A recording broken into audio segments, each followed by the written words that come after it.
You're listening to The Forgotten Faction, brought to you by Dads of Destiny Westside. Visit us at dodwestside.com or follow us on Twitter at dodwestside.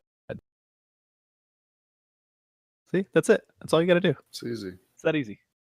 Or do what I do. Hello and welcome. Welcome and hello. What the fuck? I don't. What the? Gosh, terrible. That's terrible. I love that one.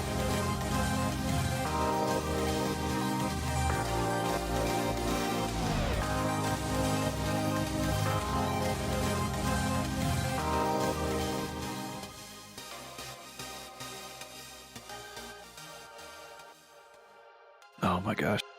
Okay, so what a way to start an episode, guys. Love it. Love it.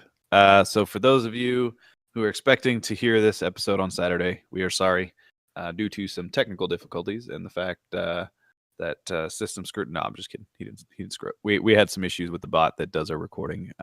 So we get to record all over again. So it's a wonderful Saturday morning at time of recording. So we're hoping to get this out Sunday morning, right, system? Ish. Depends on how much Amazon shopping I do today. I know, right?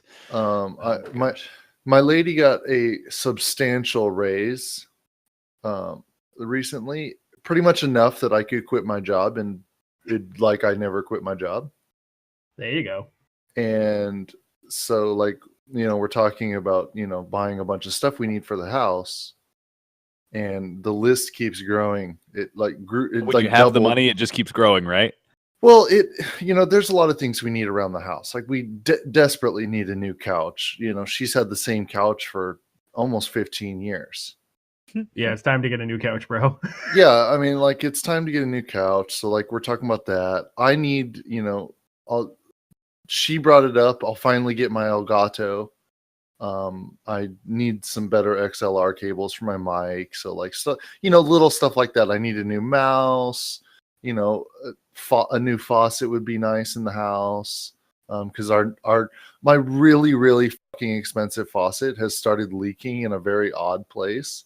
And it's not something I can just replace a part on. I have to replace the entire fucking faucet. Oh, that sucks. Yeah, and luckily it's one of those pull down ones.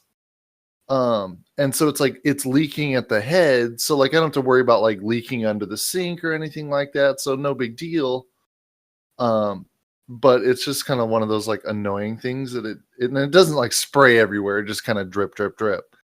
So no big deal, whatever. I'll just buy a new faucet when I get a chance. And, need new toaster oven, shit like that, It's just quality of life stuff. Yeah, exactly. When I moved in a couple years ago, I replaced all the faucets in the house because it was all the ones that came with the house, which, the house is 20 plus years old. And so those were nice, and just got to change the kitchen sink faucet now again. Well, sounds like a fun weekend for you of shopping. Oh, God. Go to Ikea. No, God, no. Amazon, dude. That shit gets shipped to the house. Exactly. No, I happen to like Ikea. My wife and I both like Ikea. So yeah, it's a fun time. What? I think you're the only man in history that says that going to Ikea is a fun time. The food is decent, and I get to come home with things for my office. So what I'm hearing is Zach goes to Ikea for lunch. Pretty much. God damn it. And chicken tenders are good. And free coffee, so. You could just make coffee. Free doesn't mean it's good. It actually is pretty good. Yeah, no, I don't enjoy or envy anybody that has to go to Ikea. What system? No picture from you? Not like Ikea. No. I don't understand that. Because I don't. It's like being dragged to Costco or see, Victoria's Costco, Secret. though. And then worst off, you have to build everything you end up getting. Okay. I'm dead serious. All right. Hear me out. IKEA is adult Legos. They're both Swedish. They both have same exact looking kind of instructions. Legos aren't Swedish. Aren't they? Pretty sure they No, are. no, What are they? they're Dutch. Ah, dang it. Okay, Norwegian-ish. Whatever. They're just adult Legos. That's all they are, though. The instructions look exactly the same. Look up IKEA instructions versus Lego instructions. It's the same freaking thing. I don't know if I would consider them adult Legos. They are. They are adult Legos. Legos last a lifetime. How long does IKEA furniture last? No, it depends. I mean, we've had the same bed for 6 years. Yeah, but if I built something out of Legos when I was like 10, I would still have it today as long as, I didn't toss it. That's true. I do have some Lego sets that are still put together. Exactly. And I'm not going to go buy a new recliner from IKEA.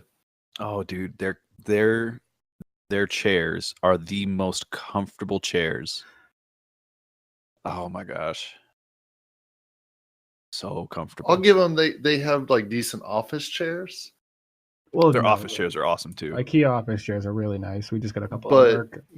I'm sure as hell not going to buy a living room recliner from them. No, God. they're Poang, Poang chairs. They look super simple, but they are super comfortable. No, I want a I'm telling fatty. you, dude. I want a fatty lazy boy, Oh my like gosh, freaking dude. Duck Dynasty. Like Old hell man yeah. Robertson has. oh my Like God. that is yeah. a lazy boy recliner right there. Well, you're 6'8", 6'10", 6'7". 6'7", whatever. Yeah, you're a different animal. No, the man just likes to be comfortable. Come on now. I'm telling you, those IKEA chairs are super comfortable. It's like their top tier desk chair, but just in a rocker format, like for your living room. It's amazing. Zach, we've learned some things about you today. I have no shame. I like IKEA chairs. Make sure you I'm save not that. afraid to say that. Make sure you save that. I have no shame. What the hell? There's like an inch of padding on this thing. What? I'm telling you, dude, it's super comfy. It's everything, like all the angles, everything is perfect. Yeah, but We just- it's you got sit like in it an and inch it's of padding I that'll know, but I'm last telling you, you, dude. maybe last like a year. No, System, dude. show me what I'm you're. serious. We've show had me the what you're same looking at. chair for like 2 or 3 years. I haven't had to replace it yet. I think I'll probably replace the padding in maybe 2 or 3 more years, and it's like $10 to replace the padding. Oh no! What And the then what? Yes, wood dude. armrests? No. Yes. What is that? Oh my Like gosh. it looks like a glorified like lawn chair. I know, but I'm telling you, it's so I know. comfortable. I know That's what it is. It's a wood lawn chair that's you put inside. Why would you put that inside? And no, the cushion is $50. Thank you. What? No, it's not. Unless you want the leather cushion, and that's $109. What What are you the- looking at? How What are much you is nuts? the chair? I'm looking at the Poang right now.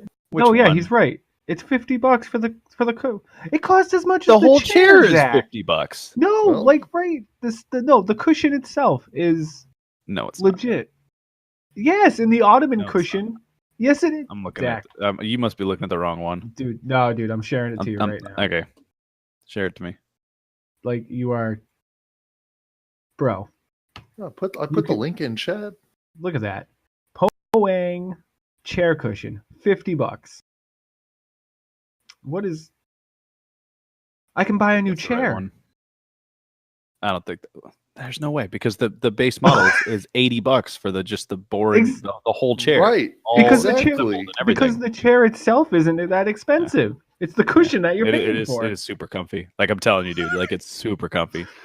No. For $50, I bet it better have like heated seats. $50. I think I could go buy like a cheap ass lazy boy from Walmart. Probably. And probably last longer. No. But probably not last longer, but still, just saying. Oh my god. You got to get the rocking chair version though. What? The rocking chair version. Oh, yeah. I'm not 85 yet. Oh my gosh, dude! I'm telling you, dude, it's so comfortable. So instead of $80, Fall you asleep. pay $170. 150. Killing me. I'm telling you, Not- dude, Anyway. it's so comfy. Oh my god. Can we get to the TWAB, please? All right, fine, whatever. If y'all agree with me, send us an email. tforgottenfaction@gmail.com. Got an email. What, this week? No, not No. well. Oh, No. we already talked about the other one. Yeah. Yeah. Our See, one email. I'm making gestures as in regards to the feedback for that. But anyways, moving on. Forgotten Faction. You're listening to that kind of thing. Anyways, this week at Bungie, has anybody participated in the rallies this week? I have. I actually played for like 4 hours of fighting this morning. In a way, I did. I did some. What's in a way? I did some nightfalls. Yeah, helping people out, getting people through, Yeah. or just doing your own. Well, my own, but also helping a few other people out. Sure. And then and I got the sidearm, so I was pretty happy about that. Nice. How is it? I don't know. I haven't used it yet. But what's funny you're is supposed to help me out here because I haven't even started playing it, so I got to go figure out who to pledge to. A bunch of people said that if they had faction tokens left over, that they disappeared from their inventory. Really? I had like a shit ton of them in my vault, and they're still there. Oh, you had them in your vault. Yeah, because Oh my I keep gosh. all my tokens in the vault, so I don't have the little flashy shit on my screen whenever I come into the tower. Oh, I that's a good idea. I just transfer them all to my vault, so I don't have to worry about it because I don't turn in any of that stuff because I don't need to. Pretty much That's a saving good it all idea. till season 2. I didn't think of that. And so I had like a shit ton, so I was immediately able to like put in a bunch of tokens right away. But I haven't done the farm or the EDZ or what was it, IO, whichever planet it was The to farm. do the farming of the tokens. Oh, today was Nessus. No, there's a lost sector you can farm that you can like go in, kill the boss, open the chest, and like jump through a door and get outside, which loads you into a new area. But then you can just go back through that door right back to the chest and just keep going in and out. Oh. Yeah, it's pretty bad. Yeah, it's way more broken than just farming lost sectors were before, of which they tried to fix, but created a new farm. Yeah. And because I'm not real hard up because I had a bunch of stuff already. I have an issue with the fact that you're limited to 30 packages, and then it doesn't really, and then you don't get any more, which is dumb because it's a progression contest. checkpoint. Well, it's a contest to who can give the most packages to a faction, but you're limited to 30 packages a person. Well, no, you can. I thought, does it count It still After- counts towards the competition? the competition, but you just don't get anything after that. Right. So back to my point is, what's the point of turning it in if you're gated at 30 packages? Right. There's not. Exactly. There's really not. So Well, you're gated either way. Yeah. And like, why gate us for people that want to play, want to turn in packages? If you don't get the full set before 30 packages, like, why? Yeah. And this comes back to the Iron Banner issue again. Why? Why would you do this, Bungie? Well, who are you all supporting? Well, Future War Cult, of course. My warlock will be New Monarchy, and my hunter will be Future War Cult. Yeah, I'm supporting Future War Cult this time. Just because I want the fusion.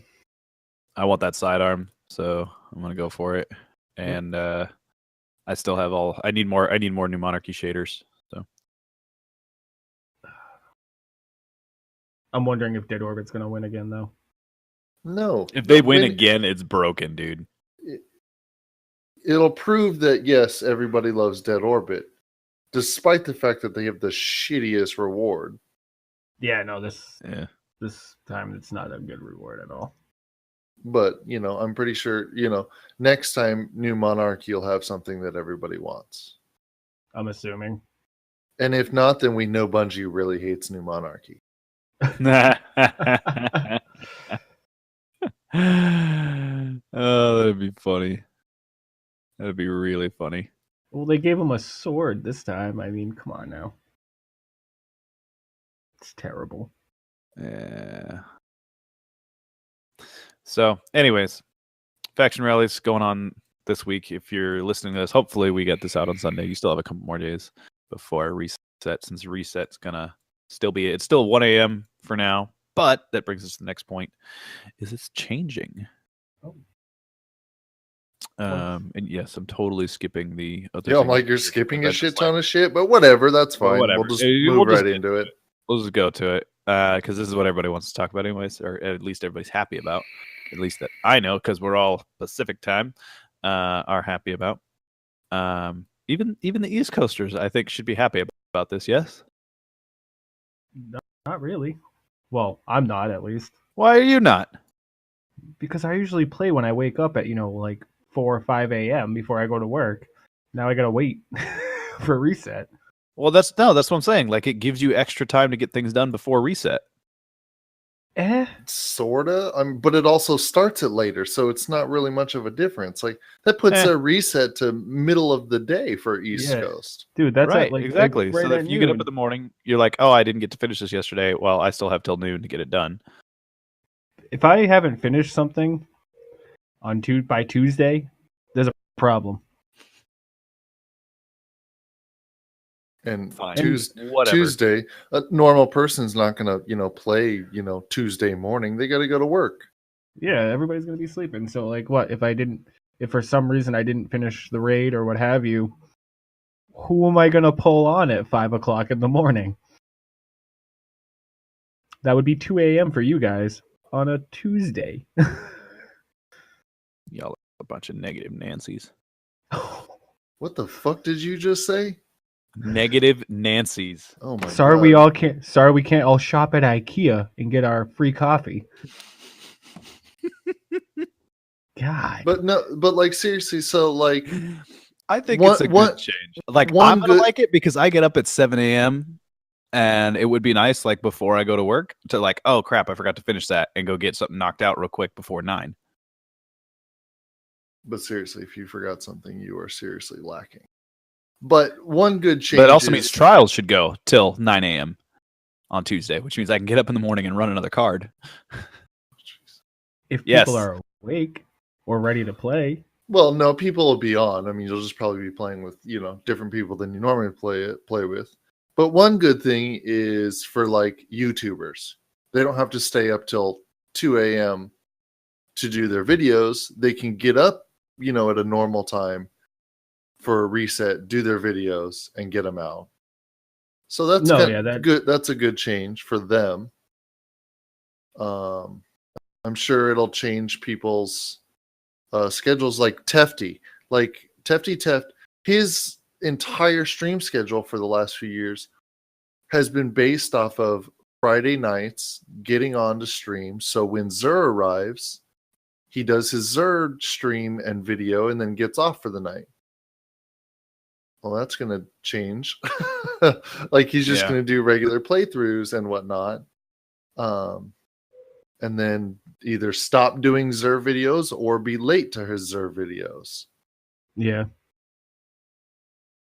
It's gonna be interesting to see how it all happens. And how it all pans out, honestly. True. Yeah. True. For me, with my Tuesday raid group, I usually wake up, be able to see what the encounters are for the raid and whatnot. I'll know it before I get on.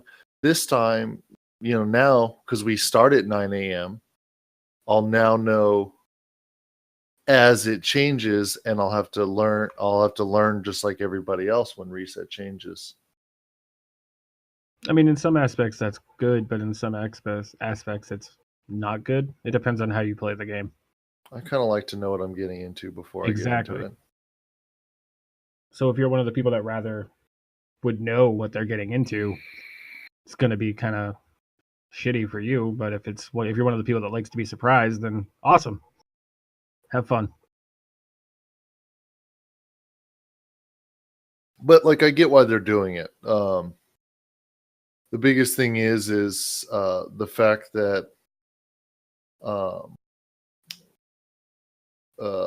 content drops usually at like 10 a.m. This will help coincide with reset time. So if something's wrong, like with a nightfall or something, there's not that gap of like 7 or 8 hours of reset and like a new nightfall dropping. And that nightfall might be bugged. They'll at least be able to be in the office pretty much when a new nightfall or weekly reset happens and it's bugged. Boom, they can change it pretty quickly. So there'll only be very small amount of people affected compared to the larger pool that happened when reset happened and they were asleep. Legit. No, that makes sense. That makes sense. Okay. Well, overall, I think it's a good change.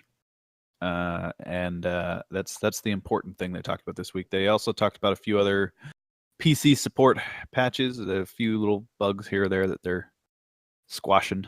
And then they also talked about compiling a wish list for PS4 Pro and Xbox One X. And they're saying the answer is yes. No. So what it's saying is what they're saying is we've heard everybody wants it to be HDR and 4K on PS4 Pro. And then Xbox One X just came out or is coming out. And they'll of course want that HDR 4K. So what they're saying is, yes, we're building it and it'll release with Season 2 and Curse of Osiris. So if you do have those, you'll see the game in HDR and 4K. As long as you have an HDR monitor. Yeah, HDR monitor, TV, yeah. Whatever. Okay. That's cool. And 4K. Yeah, but now the question is it still are 30 the frames? People? Well, it'll still be 30 frames, absolutely, yes. Now the real question is, so a lot of people that have a PS4 Pro currently aren't seeing those frame spikes or, severe lag as the rest of us are. Is that going to introduce those frame spikes for them as well? It's a good question.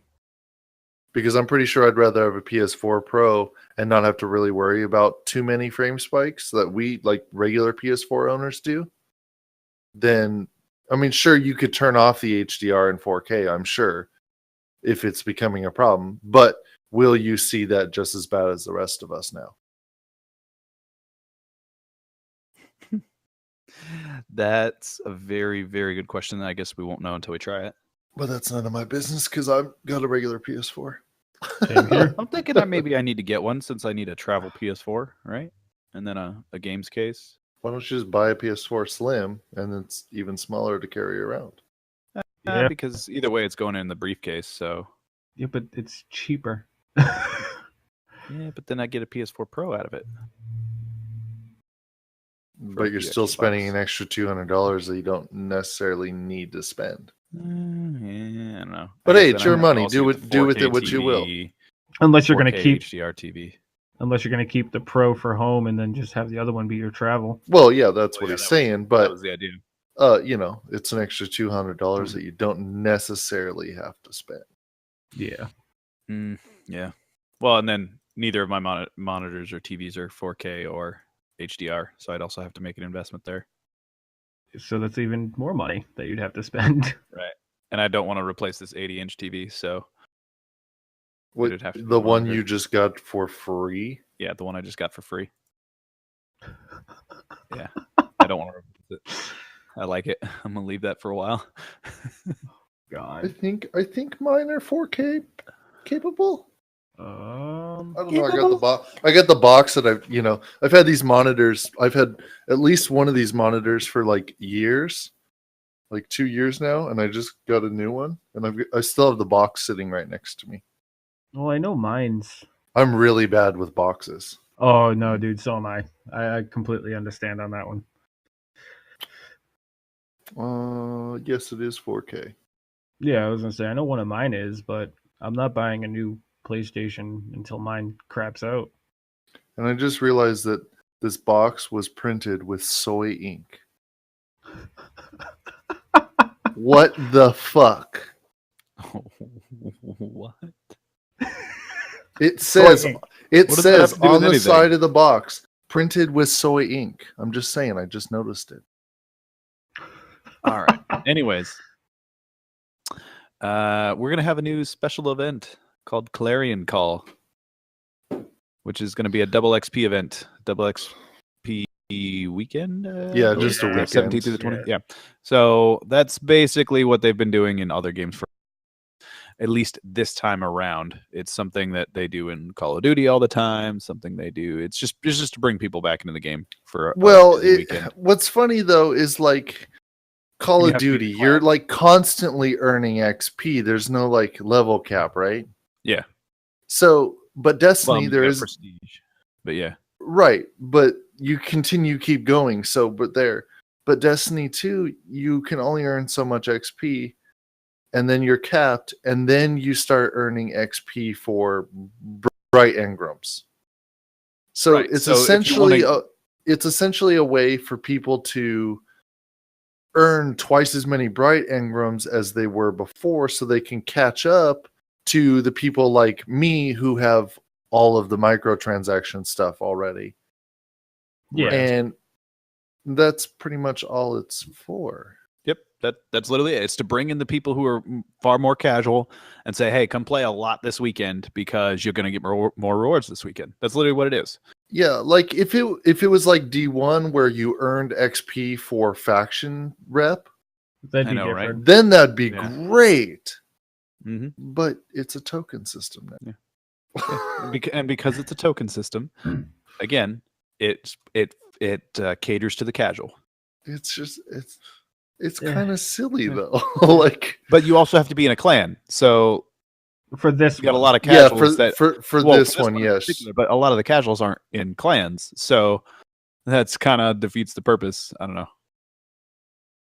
Pardon me. Yeah, it's kind of a silly thing. Like, cool, but why didn't you do this? A lot In like earlier. D1, or why don't you have the faction system like D1 and then do this? Or why wasn't this done sooner?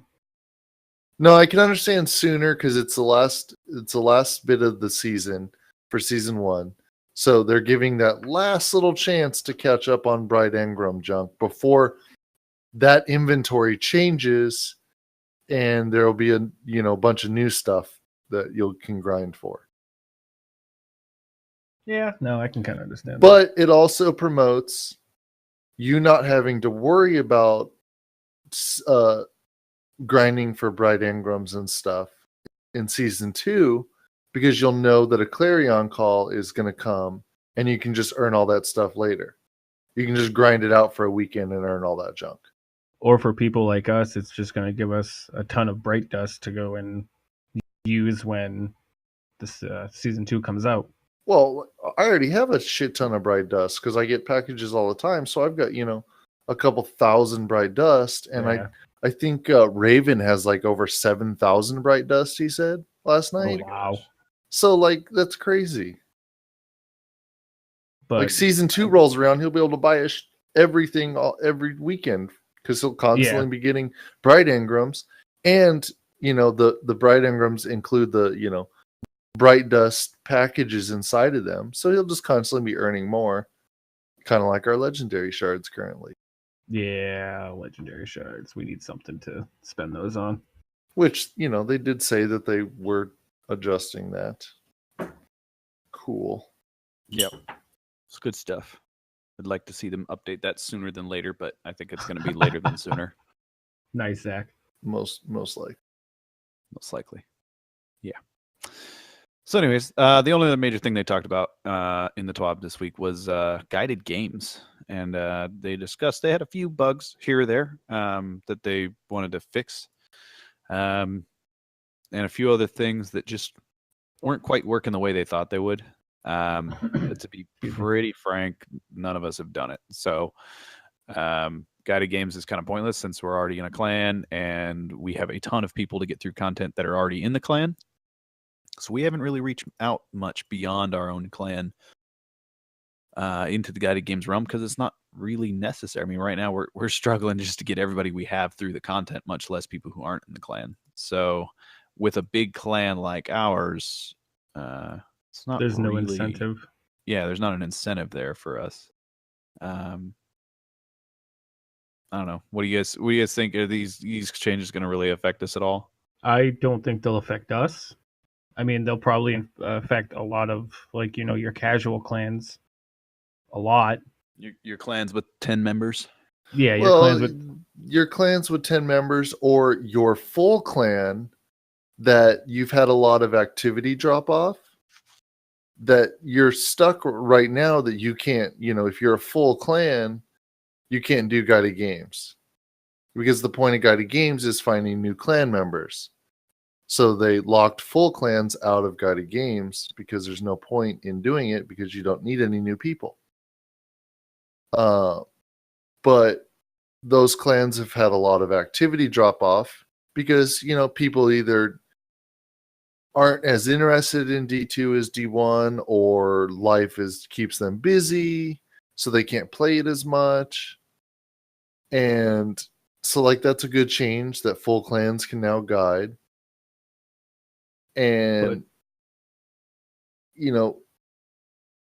something you brought up Thursday for us, we have 3 sub clans.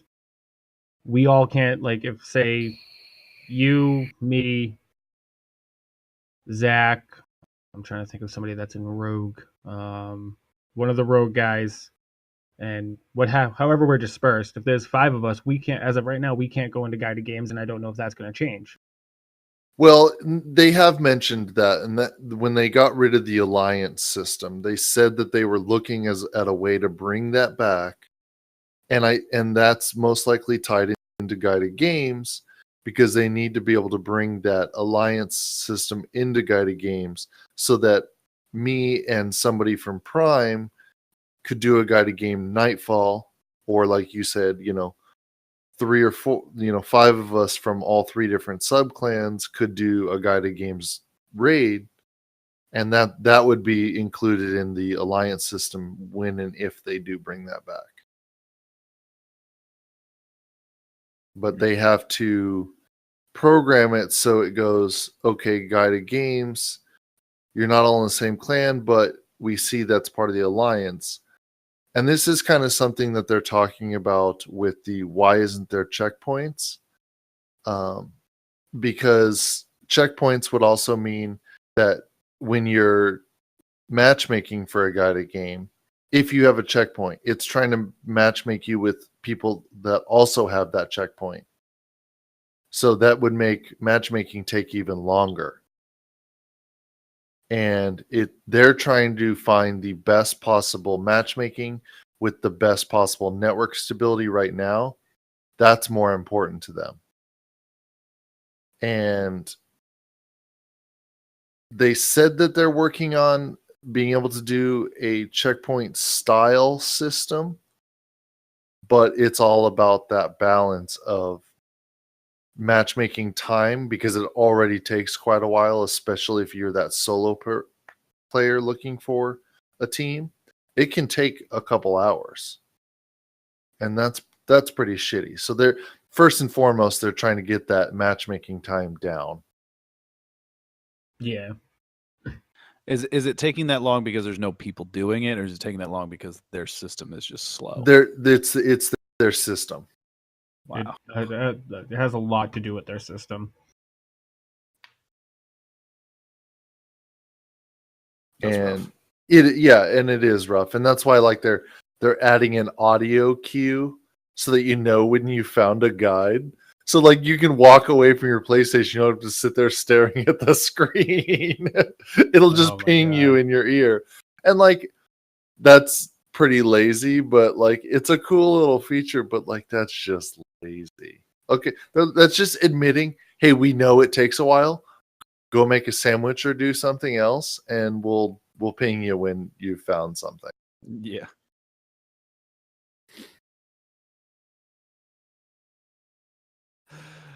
Oh man. That's pretty bad when they have to add an audio cue because nobody wants to sit there and wait that long. Zach, Well, I hate you, by the way. It's a quick What? it's a quick fix so that they can work on something better later. Are you seriously posting IKEA shit in chat right now? Like what the shit? Yeah, I just looked over and I'm like, are you kidding me? Like, do I need to share my videos again? No. Are you sure? I'm I doubt positive. Zach has seen any of them. I have seen Oh, them, and man. I am. Did you watch all of them though? Like, come on, I'm pretty shoes. sure. Shoes is a classic. They're funny, disturbing, but funny. Like, if not for the shoes video, YouTube wouldn't be what it is today. So all I'm gonna say about what Zach's posting, it started off with like 2 decent memes, and then we just have terrible IKEA puns. jokes. Terrible puns. Those are IKEA jokes right there. No, No, they are I sit in front of terrible the shelf and it puns. says, No, they're dad jokes. You They enjoy are your dad shelf." jokes. They They are. are dad. They're dad jokes at their finest. Let's think about it. Oh No, my come God. on. You can't I made decide. a good Sleep dad on it. joke in chat not too long ago, and nobody commented on it. I was quite Because upset. you're not a dad. Oh, So it was Doesn't count. it still was a good Doesn't one. count. It was an amazing it was amazing statement, and nobody said anything about where it. is it? BS chat. BS What? chat? No, it wasn't. It was in a different chat. Well, Well, can't what was complain then. Zach the could have dad seen joke? it because I tagged him in it. You tagged me in a joke. Yeah, I mean it was about my new logo, and I said I didn't want to. I asked you to tweet about it because I didn't want to tweet my own horn. See, thank you. That was a good I honestly one. didn't even That- read the message when you tagged You know me what? in it. It's You just know something what? about, oh, I'm not going to tweet about it. And I was like, all right, I don't. I will give that to you. I will give that to Yeah. you, system. That was good. Much I mean, better than I could have tweeted about it, but I didn't want to tweet my own horn. Zach's terrible IKEA dad jokes. Oh, come on. I'm waiting for him to be recording live from IKEA. Maybe one of these weeks Oh God, please I don't. might go get the wife something. She probably wants to go shopping there sometime soon for Christmas or something. Get her some new, I don't know, pillows or something. What? IKEA is not where I'm doing my Christmas shopping. Oh my But God. you don't want to get your wife a new set of coffee mugs? No, I'll order them from Amazon, Oh my or I'll order them from somewhere that can like customize them. Oh my gosh. Because I'm lazy and I would rather them be brought to me instead of me having to go out and deal with people. Deal with people? Yeah. See, Yeah. there's the problem. Is my wife is a people person. I am not. So I would much rather just sit at my computer all day. But if I've got to go out, at least let me go to IKEA. You're a Because- much more people person than I am. Probably. Probably, but even then, I don't like people. Like my wife, she's always like, "Can we go somewhere?" I'm like, "I'm at my computer. Like, I'm in the garage. I am somewhere." What are you talking about? And then she's like, "Oh, we can go to IKEA," and Zach is up running and got the car started, ready to go. Not quite. I mean, it's I gotta drive down to frickin' Ontario, not Ontario. Where do I gotta go? Where's the closest one? It's not even close. It's like an hour and 15-minute drive to get to one. I was like, okay, we'll go once a couple times a year, maybe tops. That's too much. You know what I like about the IKEA store down the street from my house? What? It's across the street from the gun shop. Yeah, there you go. Nice. She can go inside IKEA and I can go to the gun shop. I'm going to There you spend go. way more fucking money than she is, but I'm going to be much happier. You can stack up in a hurry. I don't know about that. Either way, good stuff this week in the TWAB. But most important is the change in the reset, and that'll be coming with the season 2 in Curse of Osiris on December 5th. Yeah, like that's like the legit most important thing in this. Like, Yeah, there were like outside of that, it's just kinda like, little tidbits, like the emote wheel that they're talking about, and they said, yeah, we're working on it. We want it soon, and chat functionality, which really is for PC. Because everyone is complaining about chat functionality and lack thereof on PC. Whoop-de-doo. Use Discord. But they want to be able to talk to other people in game better. So cool. So you posted a very interesting link to a Reddit post where they broke down the Destiny 2 experience survey with 11,000 responses. Yes. And that was actually really interesting to kind of browse through and see what kind of feedback was given. I thought it was really interesting that PlayStation is still the most played platform, 41%. To PC's 40% and Xbox's 30%. That kind of, I don't know. I wasn't expecting that split. Exclusives. Yep. Yeah, well, you have the exclusives, but at the same time, I don't know. I expected both consoles to maybe outperform PC in that, or for PC to just outperform them both.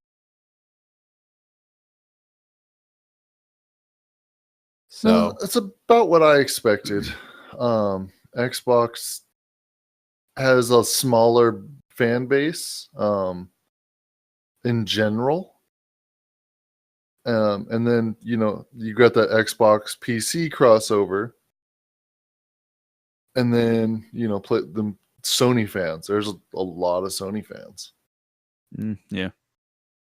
Okay. But there were so many questions in here that I thought were really cool. And they gave the top three most common answers, and then the least common answer. So like they said, how do you rate Destiny's 2 campaign on a scale of 1 to 10, 10 being the best, 1 being the worst?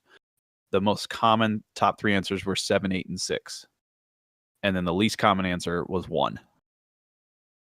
Yeah, but this was also very enlightening too when you actually break it down. Right, because then you go down, the list of ways, and you start looking at, okay, people like the graphics, people like the sound design, people like the gameplay mechanics, but they're not terribly happy. They're not too terribly happy with it, because the most common answer was an 8.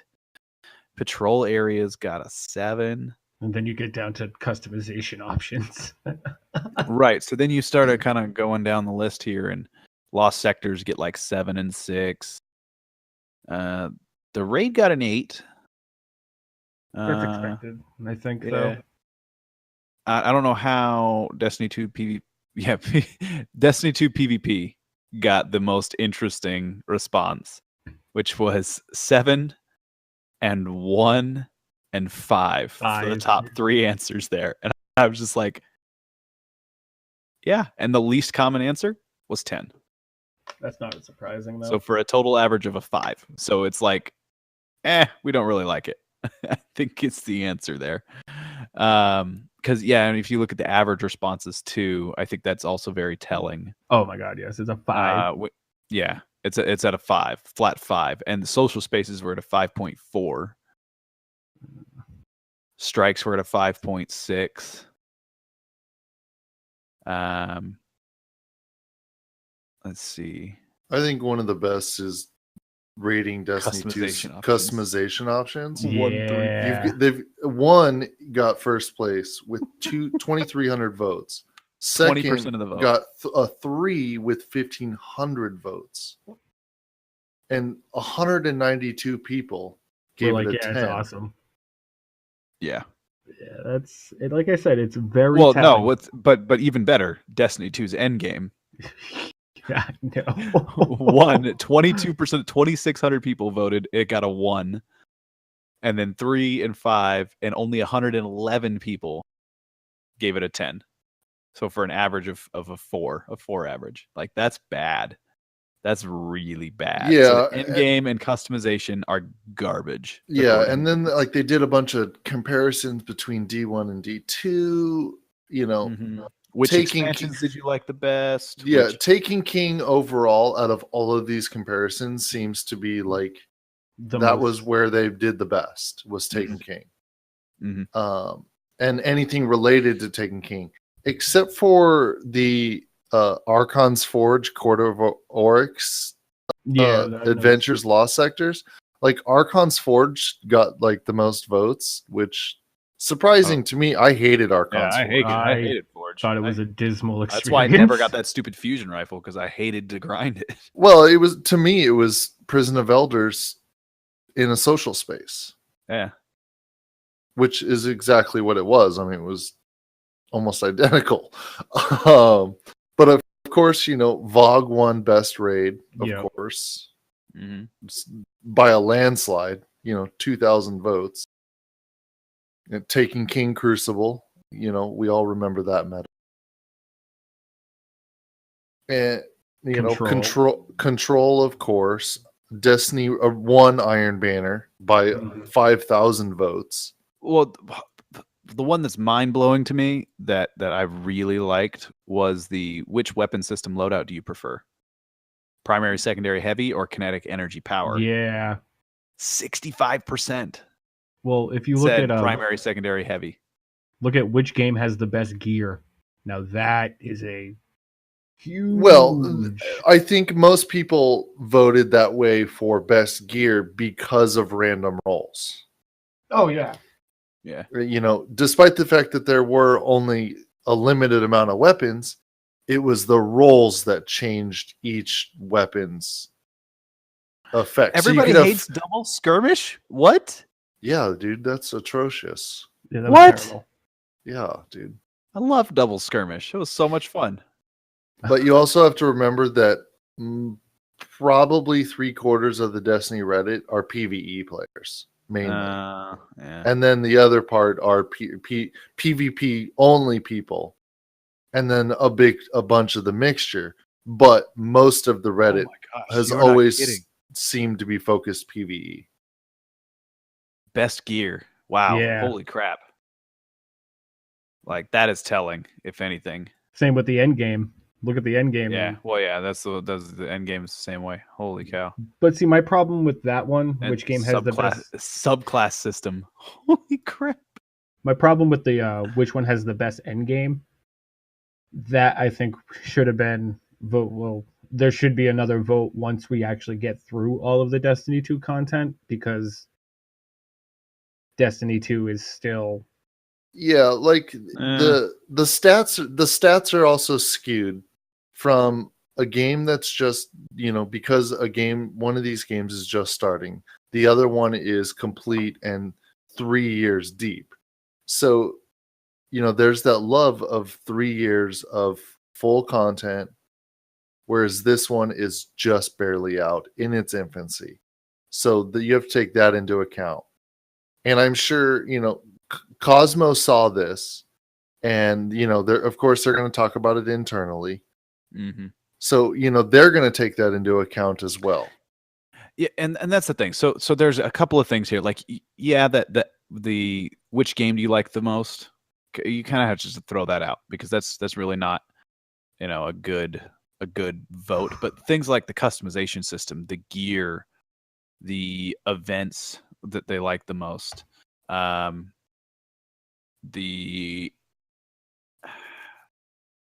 don't know. There's the patrol area they actually won on, which I thought was good. The loadout system. Those are all things that they can actually do something about. Those are things they can all work on, and listen. Hopefully, they listen to that feedback. But all of there was a lot of things that I think they did really well, and I think that this is good feedback on, like the best graphics, art, and sound design and direction. Oh yeah, it's by far way better. Oh yeah, and I think that's good feedback for them to know, like, hey, we love that part of the game, but there's other things that you guys have done that just aren't great. And that's current end game content, customization options. No, but here's and just general gear. But here's the other thing. Why don't we compare D1 vanilla endgame content versus D2 vanilla So far, yeah, content? It would which have is been everybody's favorite raid to this day. Sure, yes, and that would be a little bit skewed, but yes, it would have been better to objectively compare D1 vanilla to D2 vanilla. But so I don't know. I have a hard time with that argument because they've had 3 years to work and make a better game. So why are we reverting and comparing it to a game that's 3 years old instead of content they were putting out last year?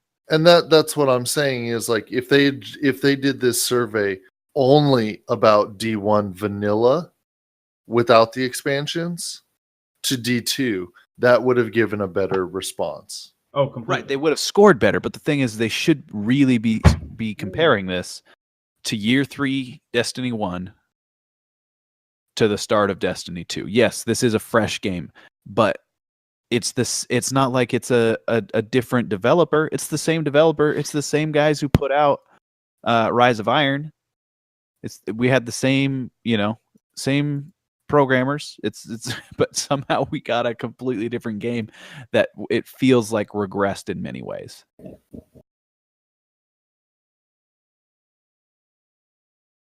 I don't know. It I don't know. Maybe it's just me in the PvP side. It's feels better on PC than it does on console. Just a new game. They were trying something new. It didn't exactly go with the community. They'll adapt and continue working with the community on what kind of changes. Oh, definitely. With what we like and what we don't like, as they did with D1. Mm-hmm. Oh, yeah, for sure. But I think a good survey like this is extremely helpful. Yeah, because it gives them there's definitely real numbers to look at in the feedback, not just people whining on Reddit. Yeah. But like I said, even still, it's hard to judge them from where they both are right now, because they made many improvements to D1 based on feedback. So to judge D2 literally just coming out, where they haven't done any of the quality of life improvements, we haven't had any expansions, we haven't had any DLC, it's just, for me, it's a hard line. I'm not saying put the nail in the coffin on it. I'm just saying I think this is needed feedback to show them where they need to take this game. Because as it stands right now, if they were not to put out any DLC, if they were not to put, it would be a dismal failure. But again, that's, we can't say, Vanilla Destiny would have been the same thing. Exactly. So it's got to go somewhere, but this feedback is needed so it goes where the community wants it to.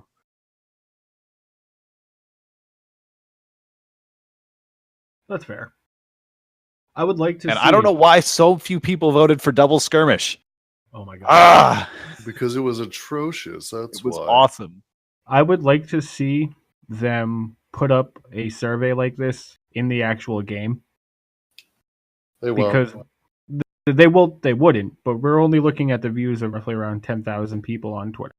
Or, well, not Twitter, Reddit. But that 10,000 people are the most vocal.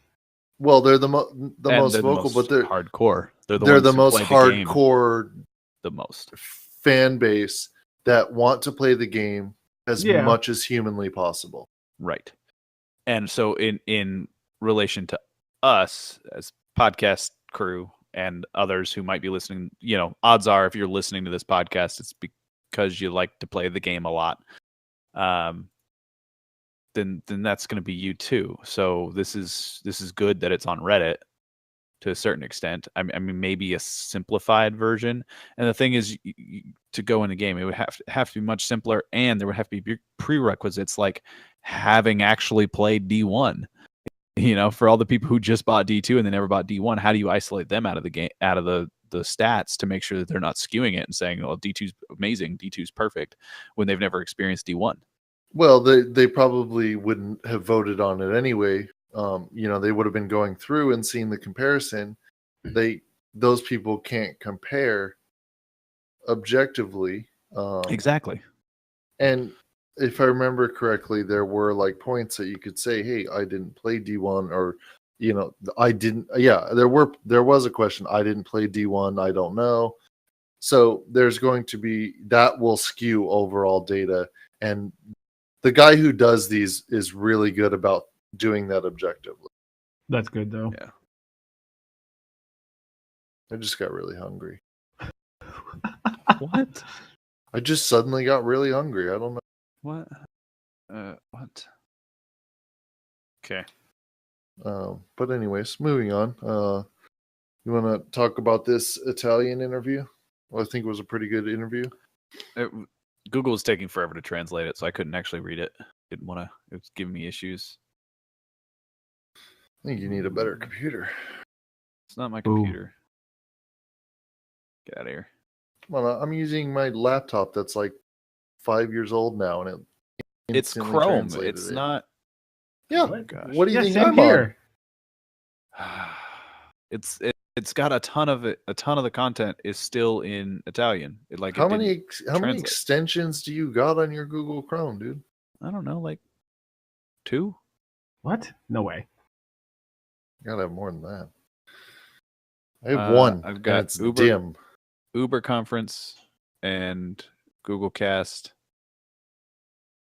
and Chrome Remote Desktop. So I've got 3. I don't know. Something seems hinky there. Mm-hmm. Yeah, something's not right.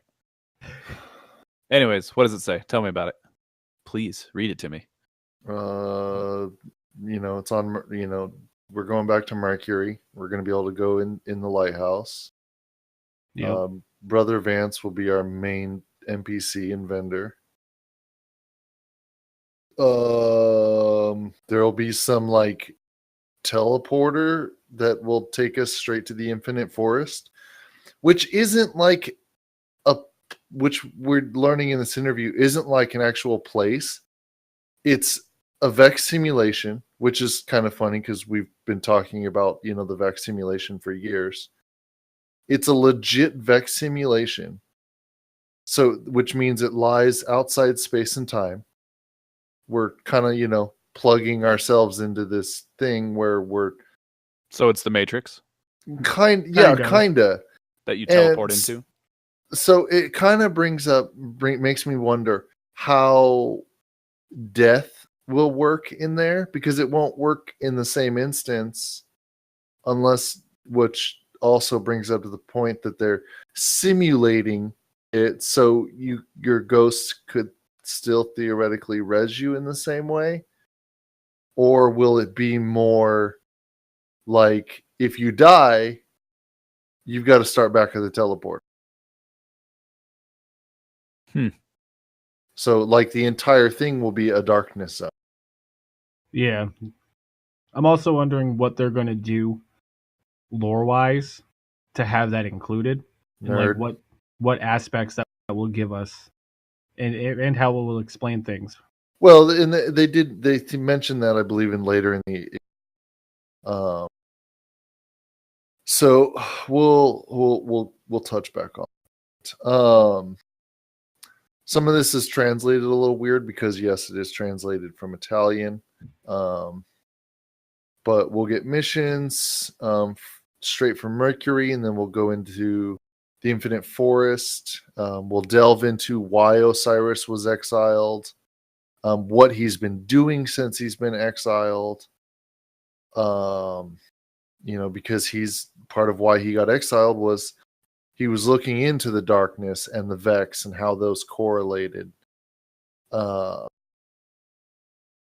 what's funny is they call them not warlocks, they call them sorcerers. The translation is sorcerers, and that's pretty Yeah. funny. And instead of guardian, it's traveler. And then So are we mini travelers? By the Italian translation to Google Translate, yes. That's pretty cool.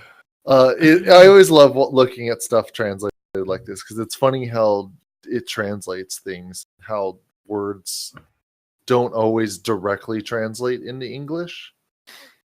But the context is there, and you have to read this through the context, not like word for word. Nobody's really known what he's up to, and now we have to go figure out what the hell they're doing on Mercury and try to stop them. Oh, he's just being a general badass. Well, yeah, but why is he doing what he's doing is the question. I'm hoping they don't go the whole crazy warlock bit for him. What do you mean? Oh, like Toland. Like Toland the Shattered? Like Toland. Yeah, because okay. I would like him to actually be a decently laid out character. I want it to be like really political. Where because that's what we need in this day and age right now. No. Like as in like he wasn't really that crazy. It was just politics where somebody didn't like him and so he got ostracized from the tower. Well, that's essentially what the backstory we have alludes to. Right, and that's what I'm hoping it is. I hope it's not just like, well, we told you not to do this, you did this anyway, so we kicked you out. It's kind of like well, he wasn't really that bad. He was doing some good stuff, but then somebody didn't like somebody and got him kicked out of the tower because it was all political and all this. That's what was happening because he was starting the faction wars. Yeah, no, it wasn't so much somebody didn't like what he was doing. He didn't like what the speaker was doing. And the speaker was like, nah, get out. Okay. I hope they go into it then. Nerds. So one thing they mentioned, so like in the reveal trailer, they said, we'll deal with the Vex from past and present. So that tells us we're going to deal with regular Vex and then the Praetorians. Mm-hmm. But in the interview, they mentioned new types of Vex. So maybe there's a third type of Vex, and then also different types of Vex enemies. So of course the Minotaurs, the other guy, the sniper guys, whatever they're called. Oh, hobgoblins, goblins. The hobgoblins, and then the goblins, and then we'll see other types as well. They'll give us a new type. Well, when we take down the 3 Minotaurs in the Black Garden, wasn't there 3 different types there? There was one from past, one from present, one from future. Well, yeah, but we already know those 3 types. That's what I'm saying. If there's like another new type that aren't necessarily past, future, and present, but are also like other than just the hobgoblin, minotaur, goblins. Oh, okay. A completely new style of Vex. Okay, not just an armor change, but a something completely different. new. Yeah, because there's like those weird turret eye things. Yeah, that's kind of a different thing. So something different like that is what I'm hoping getting to see is because they've been alluding in some of the adventures. They keep asking the question, what would have happened if the Vex got Ziva instead of the Fallen? I'm kind of hoping we get to see that a little bit. I think we might see something like that in the Warmind expansion, but I wouldn't necessarily. Yeah, and they kind of allude to that in this interview as well, which we'll come back to that. So of course, the interviewer asked about raid activity, raid content, and how that's been generating so much buzz because of their choice. And of course, he said, "Hey, just watch the stream. We'll tell you." Come on, give us something. Yeah. What's the point of doing this interview if you're not going to give us a little something? Well, I mean, there's plenty of other stuff, but they want to keep that raid content under wraps because it's either that good or that disappointing, and they're afraid. We'll see. Oh, question. What? I'm looking at Osiris's his bandana covering his mouth, whatever you want to call that. Let me see here. And that little gold, symbol? mountaintop logo symbol. Do you guys know what that logo is, by chance? Just something that is there. Maybe we'll almost find out later. Maybe that's the new faction symbol. I don't know. Hold on. I'm just asking. Sheesh, I'm You're- not. now you're deep diving here. Come on. Yeah, now. I kind of am. So that's And why you're I'm asking. you're like 3/4 through the interview that I haven't even got to yet. It looks like a variation. Well, it's all of half an Italian on my end, so I'm just scrolling because I looks- can't read most of it. It looks like a variation on the warlock symbol. Oh, because the warlock symbol has 3 and that one only has 2. Exactly. Interesting. Maybe he's got 2 because he uses 2 subclasses. Okay, back to the interview. That's cool. I like how are you going to enrich endgame? And they, of course, they gave that general response of, well, we're always looking to make, improve players' experience. And I'm like, yeah, give us a general answer. Cool, thanks. Legendary fragments, how they're working on making it so we actually use them more instead of I don't need to buy anything from Xur, so I'm just going to keep stacking these up like crazy, which we already knew. They talk about Osiris's outfit and how it's very Egyptian, and they're talking about the diversity and pulling from all of these different influences throughout the world to it. And it's interesting how they explained it to make it they decided to make it a medium Eastern one. So it That sounds kind like of a translation. It's a slight translation, but in context, it's they're definitely pulling from the I'm assuming Middle Eastern is the translation it should be. So you've got Egypt, all of that area, and there's definitely some Mayan aspects as well. We're going to see a lot of those older types of, I think, mythological aspects. Like you said, we were definitely going to see Egyptian. We're going to see Mayan. Probably some of Osiris looks old school Mesopotamian style looks, maybe even some Persian and Ottoman stuff. Osiris is old. Yeah, come on now. So is Ikora and Zavala. They're really fucking old. Well, I can see just the gray eyebrows and the wrinkle. Well, yeah, he was probably revived at a later age. Sheesh, I'm just looking, making comments. Sheesh. He's probably Santa, okay? He's Santa. Okay, well, that's just... Yeah, it's possible, I guess, at this point. We do find out a little bit more that, as in Nessus, Failsafe is our, main person. It looks like we'll be talking to Sagira, which is Osiris's ghost. I'm very upset by that. I like that they how they talk to her, how they explain her personality.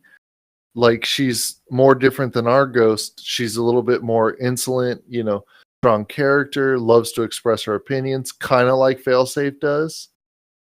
And so she'll be a cranky old bastard like me. Perfect. Love it. She'll have a lot of sass and, tell you to go jump off a cliff, I'm sure. Feel free to kill yourself. Yeah, like everything, the things we all love about Failsafe, but a little bit more and cranky. Perfect. Love it. They did bring up oh, that's actually really interesting. Does that say Osiris style weapons and armor? Yeah. Ha! Yes. So the name Sagira is actually the Arabic word for small, Yes. which I find interesting in itself. But like we've kind of already seen some of the Osiris style weapons and armor from the trailers. Yeah. It's very vexified and then taken for whatever he needs. So we kind of already have an idea of what that means. Then they talk about weekly offering, so new light level cap and new level cap since we're going to 25 and 330 power. I don't understand the point of bringing up level and not, or bringing up level cap versus power. Like, why do both? Like, because they coincide in their scaling. oh, in the back end. In their back end okay. scaling, like they both coincide. Okay, that makes sense then. Okay, never mind. I'll shut up now. Plus, it also helps them gate missions by you should be level 20, level 21, level 24 to do that mission. You can't just do it while you're level 15 in the middle of your story. Okay. Yeah. All right. I don't really understand what this question is, and it's probably a problem with translation. It says with Osiris's return, will we also see the return of his Notorious? So they're talking about the trials of Osiris. Is that what it is? Yes, oh yeah, it is. Oh yeah, Test of the Nine. Now they have something completely different to do with Osiris, is what they're saying. So we're not going to see a return of Trials of Osiris. We're going to see something new. Something new, yeah, which could be the new raid activity. His version of a test like the Leviathan is. And then they talk about, we get 3 new maps. 2 will be open to everybody, and then 1 will be PlayStation exclusive. So something we talked about last week is how many new maps are there, and now we know 3 new maps. Yay, 3 new maps. So that's answered. So we'll just have to figure out what the other 2 new maps are. But no new modes. Which makes me wonder, are they bringing back what was that map called that we all like, Zach? We all liked? Yeah, the one Burning that was Shrine? Yeah, Burning Shrine. Yeah. If they bring back Burning Shrine D2ified, and I'm hopeful with it, please. No, not private. Well, private match is what they say January. They said early 2018. Yeah. So probably January. So if season 3 basically. No. They said early 2018 will probably be in season 3, which will be in March. December, January, February, March. That's still early 2018. Yeah, I guess.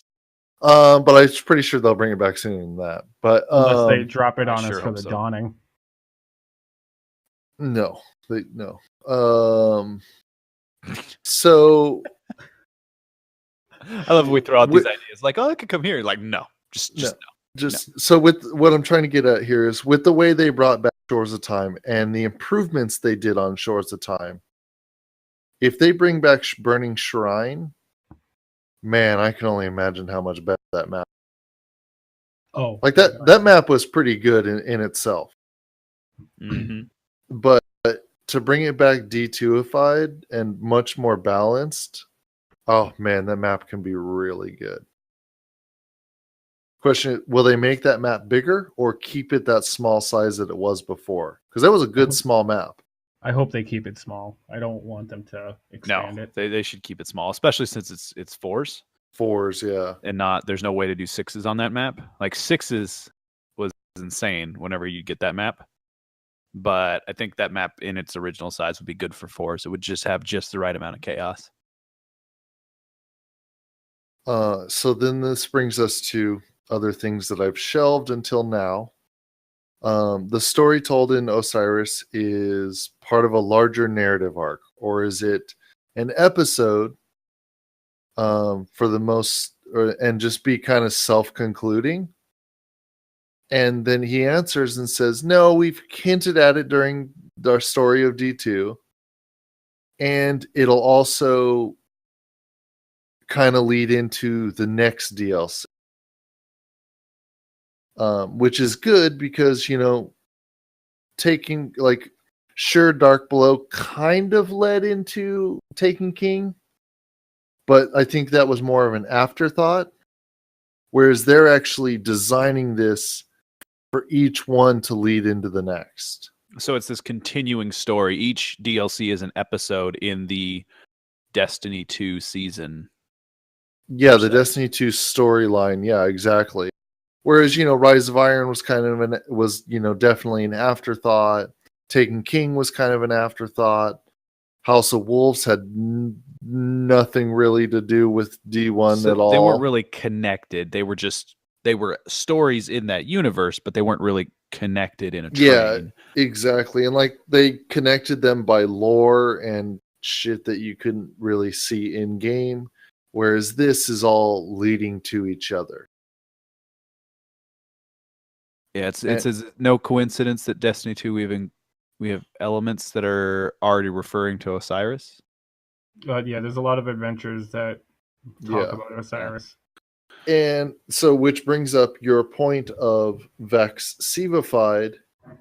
It's very possible with, the past, present, future scenario that there could be a simulation in that the Vex got Siva. Oh god, that'd be terrible. And we're able to control it, and then we have Siva Vex. No, effing thank you. Like, I'm out. I'll skip that mission. Cool. Don't need to do it. Awesome. Because no way. Because like if you like really imagine if Vex got Siva and widespread it, there's nothing we could do. Like that'd pretty much just be the end of Destiny we'd be for. Like there's nothing that could be done.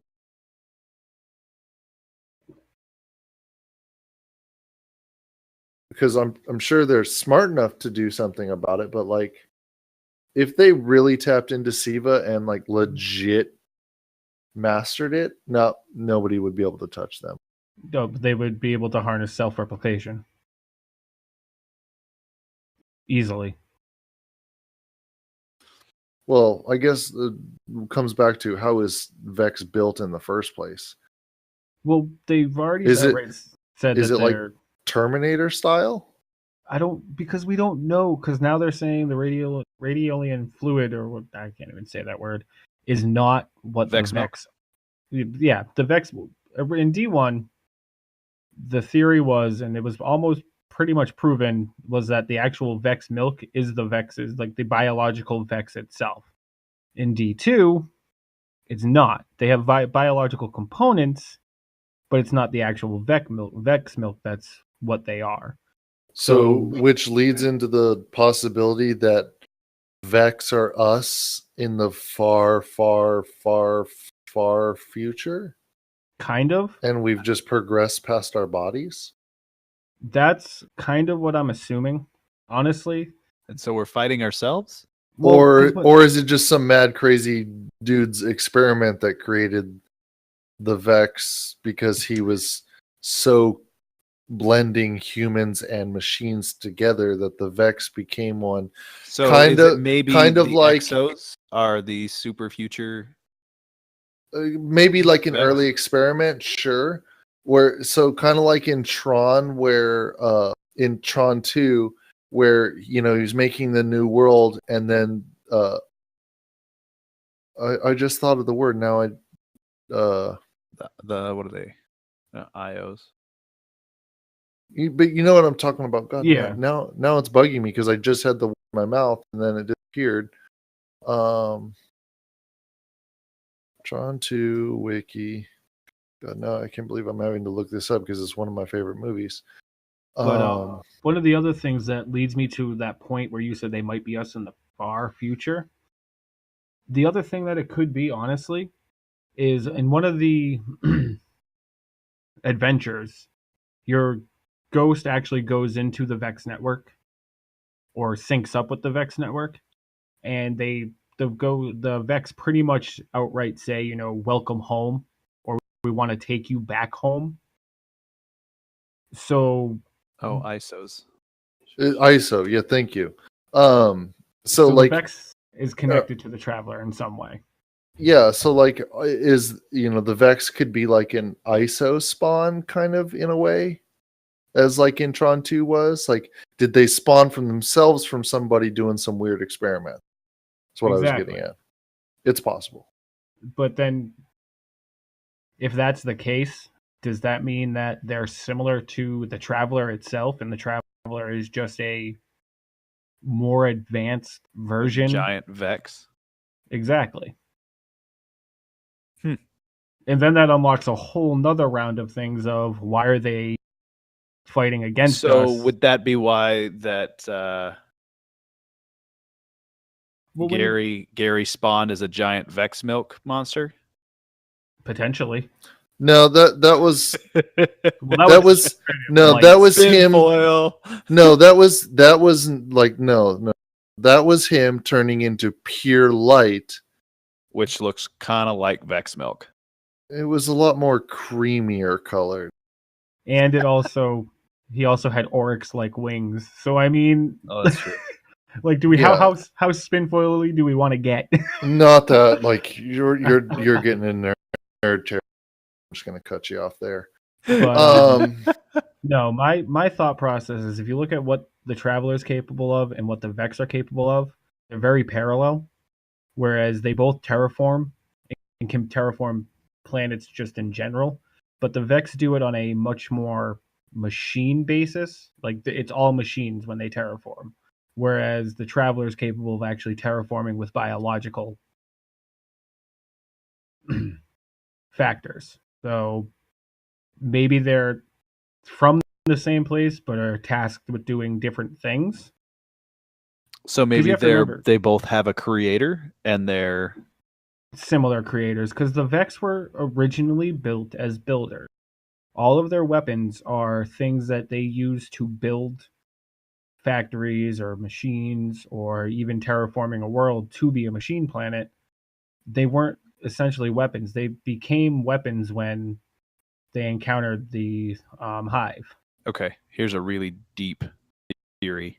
Oh God. Okay. No, they're from the same creator, and they were designed to work in pairs. One to terraform the world, and then the other to populate it. Yeah. I'd like to see. And something went wrong where the Vex figured out that the biologics were ruining their worlds. So they just started attacking them, and then the Traveler and the Vex became opposed, and the original creator's no longer around. Well, what the hell is in your coffee? The Vex only started arming themselves when they encountered the Hive, and Korea tried to simulate Oryx, or did simulate Oryx. I'd be very interested to see what Korea looks like. I'm wondering if she's just a giant sphere, like the Traveler. I'm voting you all out of this podcast. I'm going to bring some people with like some logical minds here. What the hell? Oh, come on. Get off the peyote and have a little fun. Chill out. Have a little fun. Oh my goodness. Relax. Voting you out. Okay. You won't let me talk about PvP, so what else am I supposed to talk about? Now he's something up. Now he's just making shit up so we can talk. Yeah, pretty much. Just sit there and look as pretty as you can. So just sit there. Yeah, because I have a face for radio. So just go back to looking at IKEA stuff. Do what you do best. Drink your coffee and fantasize over your overpriced IKEA lawn chairs. And seriously, go get me a Trials Engram for the week, please. Yeah, CK and I are probably gonna go play some Trials in War, and might get with Sesk as well today. Yeah, I got the end last week, and I was pretty happy about that. Oh yeah, you like it?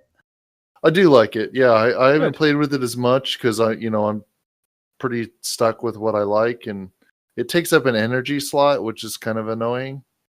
Like if I could strip the energy from it and use it as a primary, I'd use that for sure. Because because instead of having the knee pads perk, it's got the other one where it's stowed away and Cocoon. Yeah, cocoon essentially. Like, I really like that. So it's a really good scout rifle. Yeah, it pairs really nicely with a submachine gun. Yeah, It pairs which I don't really play nicely. PvP, so I don't care. No, it's okay. Fine. I'm just Although I did we'll see get it for somebody yesterday using a submachine gun in PvE. Yeah. At least it wasn't a mob justice. That's all I have to say. Oh my gosh. Mob I justice. think. Oh, she is.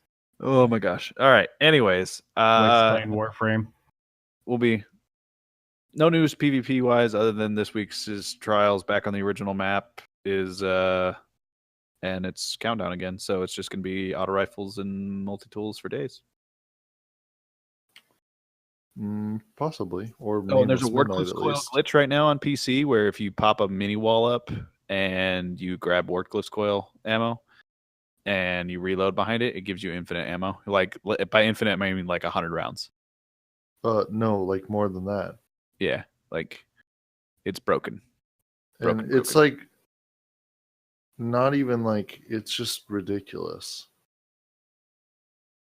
And luckily it's only on PC. Yes, Yeah. nobody else is having that problem. So I'm gonna have some fun this afternoon, playing some PvP there. But Oh, you're playing PC? no, not on PC, not today. I'll probably do it later this week. I got a buddy who's gonna give me his login so I can try it out. Because if my PC can handle it, I'll probably pick it up on PC. But I'm concerned it might not. Blech. So. But anyways, that's it for me this week, PvP wise. There you go. Short, sweet, and to the point. Hey, he actually kept it short today. Yeah, I know, right? First time Proud of you. like ever. Cool. I'm just going to release the podcast as it is right now.